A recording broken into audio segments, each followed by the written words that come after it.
Welcome back to Mr. Shadow's Stories, the place where the lights are always a little too dim, the silence is always a little too loud, and the stories are always a little too real. I'm glad you're here tonight, or maybe I should say, I'm sorry you're here tonight, because what you're about to hear didn't happen in a haunted mansion. It didn't happen in a dark forest or an abandoned hospital at the edge of town. No, it happened somewhere far more ordinary, somewhere you've probably been yourself, somewhere you thought was completely safe. It happened at the gym. That's right, the same place people go to feel strong, to feel healthy, to feel alive. But as tonight's guests will tell you, when the last member walks out, when the front desk empties, when the fluorescent lights begin to flicker and the weight room falls deadly silent, something else takes over. Tonight, I'm sharing 3 true stories from real overnight gym staff. 3 people who showed up for a regular shift and left changed forever. So get comfortable, lock your doors, and whatever you do, don't go to the gym alone tonight. I think we should begin. Story 1: The Shape in the Mirror. As told by Daniel R., overnight cleaning staff, Planet Fitness, Midwest, USA. Daniel had worked the overnight cleaning shift at his local gym for about 8 months before any of this happened. He was 24 years old, practical, not superstitious at all. He liked the overnight shift because it was quiet, simple, and he could listen to music while he mopped the floors without anyone bothering him. His routine was always the same. He'd clock in at midnight, do a final sweep of the locker rooms to make sure no members were still inside, lock the front entrance, and then spend the next 6 hours cleaning every inch of that gym, the cardio floor, the weight room, the bathrooms, and finally the long stretching area at the back that was lined on one side with floor-to-ceiling mirrors. He always saved the mirror wall for last. He wasn't sure why, maybe because it was the furthest from the entrance, the deepest part of the building, maybe because something about those mirrors just never sat right with him, even from his first shift. There were 12 of them, big, wide panels of reflective glass, bolted into the wall from floor to ceiling. When the gym was full of people, they made the space feel open and alive, but at 2 in the morning, completely alone, they made the space feel like something else was watching.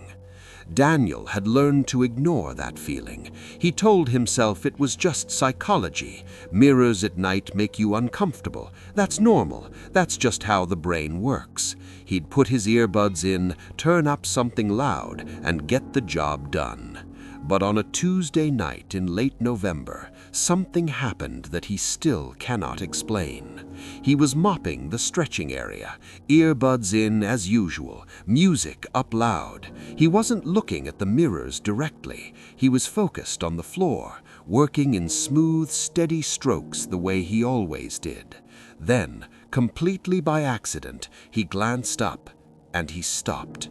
In the reflection, about 4 panels down from where he was standing, he saw a figure.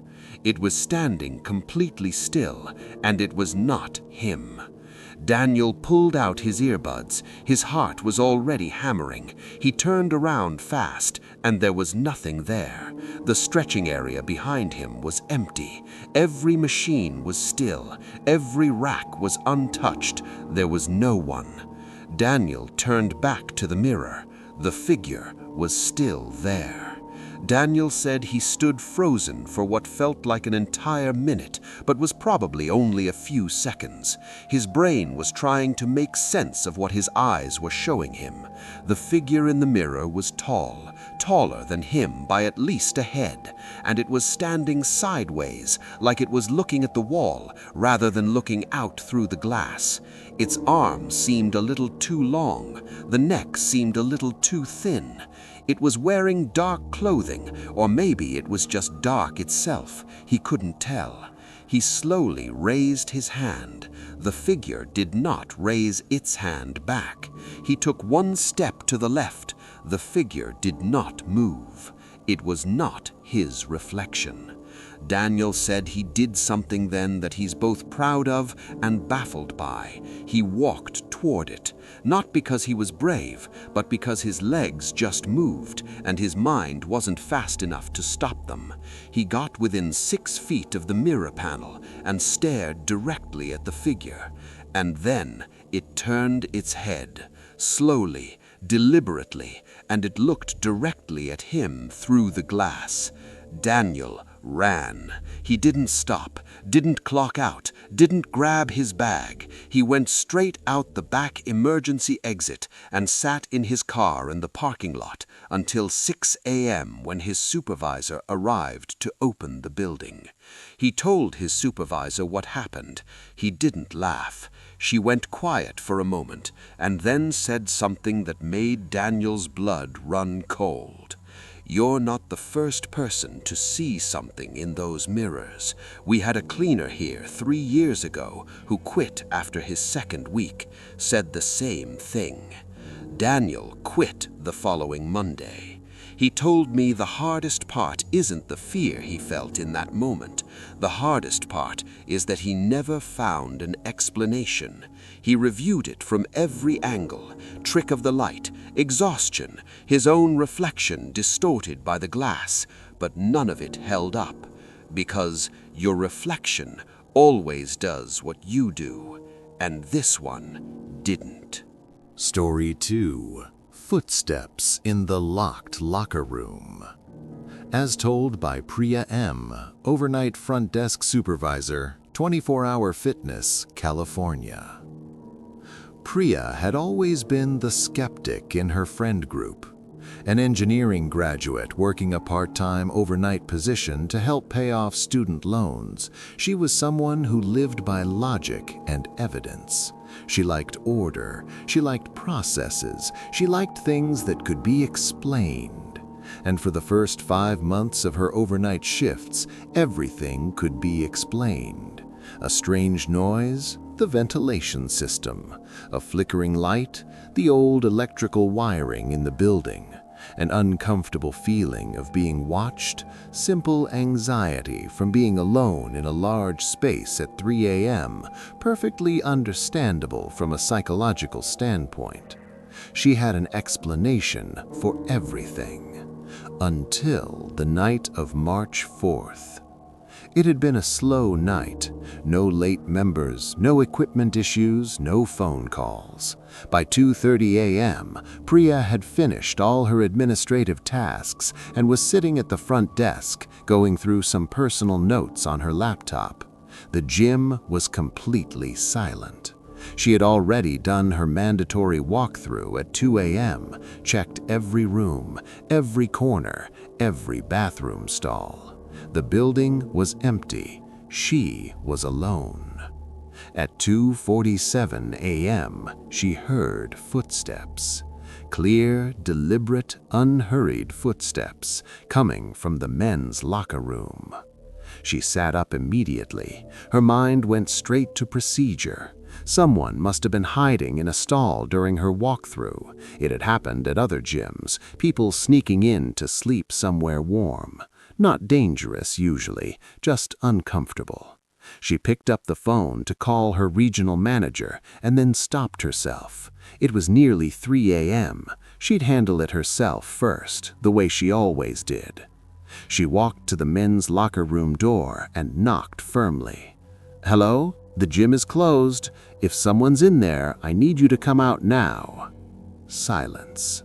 She knocked again, announced herself again. Nothing. She checked the door. It was locked. She had locked it herself during her 2 a.m. walkthrough. She had the only key. She unlocked it, pushed it open, and stepped inside. She checked every stall. She looked under every bench. She opened the sauna door and looked inside the steam room. She walked the entire length of the locker room twice. There was absolutely no one inside. She locked it again and went back to the front desk, telling herself she had imagined it. Maybe it was the pipes. Maybe it was the building settling in the cold. Perfectly logical explanations. At 3:12 a.m., she heard them again. Footsteps. Same locker room, same steady, unhurried pace, and this time something else, what sounded unmistakably like a locker door swinging shut. Priya stood up slowly. Her logical mind was beginning to struggle. She was good at staying calm, but her hands, she told me, were trembling slightly as she walked back down the hall. She knocked again, no response. Unlocked the door again, went inside. Nothing. No one. Every locker was closed and undisturbed. The floor was dry. The air was still. Nothing had moved. She stood in the center of that empty locker room for a long moment, breathing slowly, listening. And then, from directly above her head, she heard one single slow knock. 3 deliberate beats, like knuckles on a ceiling. Priya told me she left the building immediately. She sat in her car and called her manager and told him she thought there might be a safety issue inside the building and that she was not comfortable returning alone. He arrived 20 minutes later. They went through the entire building together, every room, every vent. The ceiling cavity above the locker room had one access point, a maintenance hatch, sealed, padlocked, undisturbed. There was nothing there. Her manager reviewed the security footage the next morning. The hallway camera clearly showed Priya walking in and out of the locker room twice. It clearly showed no one entering or exiting the locker room at any point during the night. The footage inside the locker room itself? That camera went offline at exactly 2:47 a.m., the precise moment Priya first heard the footsteps. It came back online at 3:15 a.m., 1 minute after she left the building. Priya finished her contract 2 months later and did not renew it. She told me she doesn't consider herself superstitious, even now. But she also told me that she has never once entered an empty locker room alone at night without feeling that specific skin-crawling certainty that something in there is aware of her presence. She said logic is a wonderful tool, but sometimes what happens simply refuses to be logical. Ocus. Story 3. The Member Who Wasn't There. As told by Marcus, overnight gym attendant, Independent Gym, Georgia. Of the 3 stories tonight, Marcus's is the one that stayed with me the longest after he told it. Not because it was the most dramatic, but because of how ordinary it began, because of how completely, terrifyingly normal it all seemed, right up until the moment it wasn't. Marcus was 31 when this happened, a former athlete who had been working at this particular gym for almost 2 years. He knew the place inside and out. He knew every regular member by name, knew which machines broke down most often, and knew which corners of the building had poor lighting that needed to be reported. He was the kind of employee who took genuine pride in his work, the kind of person who made you feel safe just by being there. The gym he worked at was smaller and old-fashioned than the big national chains. Family-owned, been there since the 1980s, had a loyal base of local members who had been coming for years, the kind of place with character, with history. One Thursday night in September, Marcus was alone on the overnight shift as usual. It was around 1:30 a.m. and he was restocking towels near the front when the sensor above the entrance door beeped. He looked up. A man had walked in. Marcus frowned immediately. He was certain he had locked the front entrance at 1 a.m. as per his closing protocol. He walked out from behind the desk and looked at the door. It was closed. The lock appeared engaged. But the man was already inside, walking calmly toward the free weights section, gym bag over his shoulder, earbuds in. He was of average height, average build, wearing a gray hoodie and black shorts. Nothing unusual about him at all.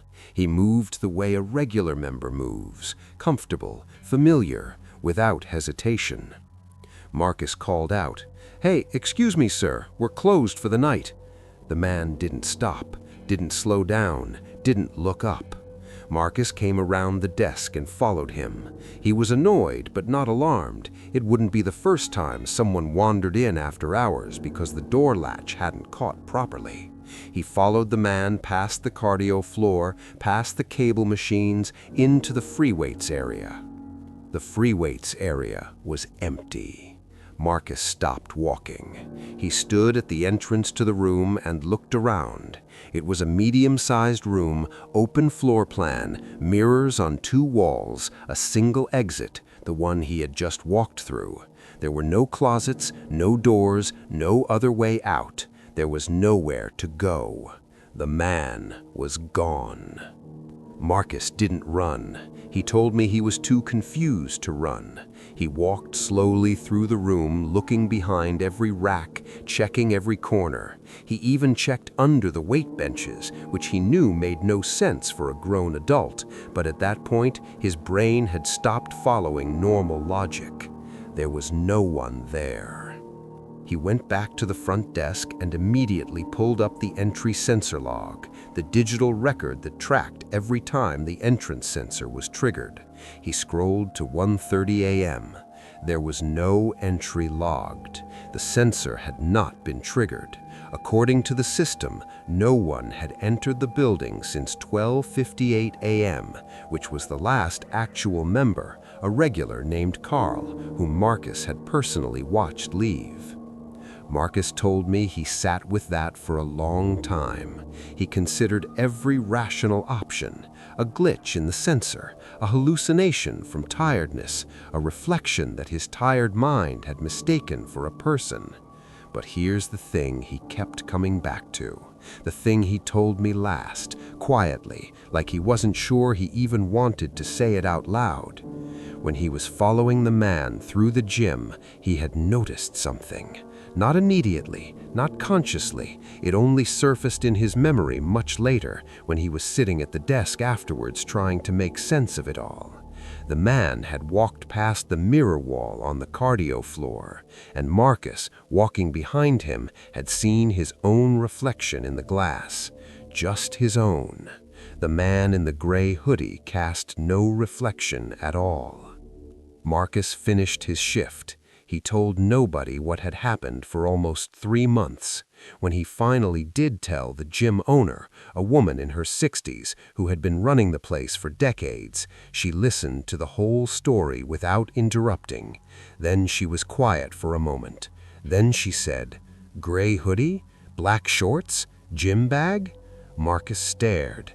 She told him that 5 years before Marcus started working there, a long-time member had died of a cardiac event on the gym floor, late at night, alone.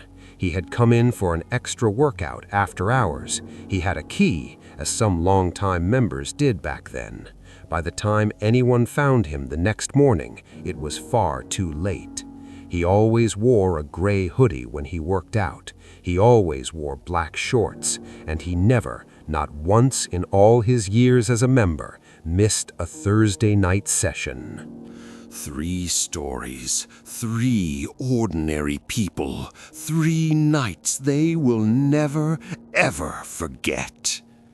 Now, I want to leave you with something to think about. Not to frighten you more, but because I think there's something genuinely worth considering here. All three of these people had one thing in common before their encounters. They were comfortable. They had routines. They had explanations ready for anything unusual, because the unusual had never really visited them before. And that comfort, that certainty that they knew their environment completely, was exactly what made these experiences so deeply shattering. The lesson, if there is one, is simple. Never assume you know everything about the space you occupy.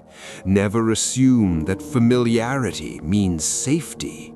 And never, ever assume that a room looks empty. It actually is. Stay aware. Trust your instincts, and if something feels wrong, even if you can't explain it, even if every logical voice in your head is telling you you're overreacting, listen to that feeling. It has kept human beings alive for a very long time. As for Daniel, Priya, and Marcus, they're all okay. They've moved on. They have normal jobs now, normal schedules, normal lives. But none of them, not one, will work an overnight shift again. And I think, after tonight, you'll understand why. That's all for this episode of Mr. Shadow's Stories. If these stories found a home under your skin tonight, if you're sitting there with the lights on, listening to every sound in your house just a little more carefully than you were an hour ago, then share this video. Someone you know needs to hear these stories. And someone you know definitely needs to stop going to the gym alone at night. If you're new here, welcome to the Shadows. We're glad you found us. Subscribe to Mr. Shadow's Stories and hit that notification bell so you're the first to know when new stories drop. Every single story on this channel is chosen. It's real because it matters and because it deserves to be heard. And if you have a true story, something that happened to you in the dark, something you've never been able to explain, something that still wakes you up at 3 a.m., send it to us. Your story might be featured in a future episode. Until next time, sleep well, if you can.